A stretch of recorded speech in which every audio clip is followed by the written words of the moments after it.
পুরনো হাবেলির রহস্য। গ্রামের শেষ প্রান্তে দাঁড়িয়ে আছে এক পুরনো হাবেলি।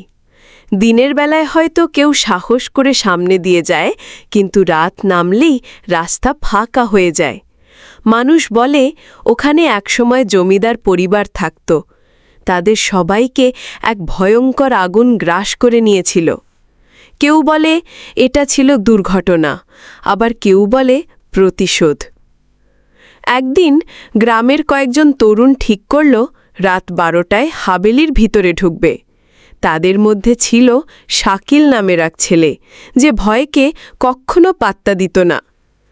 অন্ধকার ঘরের ভিতর পা রাখতেই অদ্ভুত এক শীতল হাওয়া বয়ে গেল। দরজা নিজের থেকেই বন্ধ হয়ে গেল, যেন কেউ বাইরে থেকে আটকে দিল। হঠাৎ দূরে শোনা গেল বাচ্চাদের হাসি, কিন্তু চারদিকে তাকিয়েও কাউকে দেখা গেল না। ছেলেরা ভয় পেয়ে গেল। হঠাৎ এক ঘরের ভিতর আলো জ্বলে উঠল। সবাই সেখানে ছুটে গেল। ঘরের ভিতরে দেখা গেল পুরনো আয়নার সামনে দাঁড়িয়ে আছে এক মহিলা। লাল শাড়ি, লম্বা চুল, চোখে আগুনের মতো জ্বলজ্বল করা দৃষ্টি। তিনি ধীরে ধীরে ঘুরে বললেন, তোরা কেন আমার ঘরে এসেছিস? তোরা কি আমার মৃত্যু দেখেছিলি? হঠাৎ আয়নার ভেতর থেকে সেই আগুনের দৃশ্য ভেসে উঠল। জমিদারের পরিবার পুড়ছে, চারপাশে চিৎকার, আর সেই মহিলা আগুনের ভেতর থেকে অভিশাপ দিচ্ছে। সবাই দৌড়াতে লাগল, কিন্তু হাবেলির দরজা আর খোলা গেল না। একে একে সবার কানে অদ্ভুত ফিসফিসানি বাজতে লাগল, বাঁচতে চাইলে সত্যটা খুঁজে বের কর।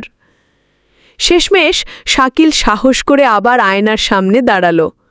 সে মহিলাকে জিজ্ঞেস করল, তোমার মৃত্যু কেন হয়েছিল? তোমার কষ্টটা কি? মহিলা কাঁদতে কাঁদতে বলল, জমিদার লোভে পাগল হয়ে নিজের পরিবারকেই আগুনে পুড়িয়ে মেরেছিল, আর সে এখনো শান্তি পায়নি। ঠিক সেই মুহূর্তে হাবেলির সব দরজা খুলে গেল। কিন্তু যখন সবাই বাইরে বেরিয়ে এলো, তখনও পিছন থেকে মহিলার ভেসে আসা গলা, আমাকে মুক্তি দে, না হলে আবার ফিরে আসবি। এরপর থেকে গ্রামের মানুষ কেউ আর সেই হাবেলির কাছে যায় না। শুধু রাতের বেলা এখনো শোনা যায় অদ্ভুত হাসি আর আগুনের শব্দ।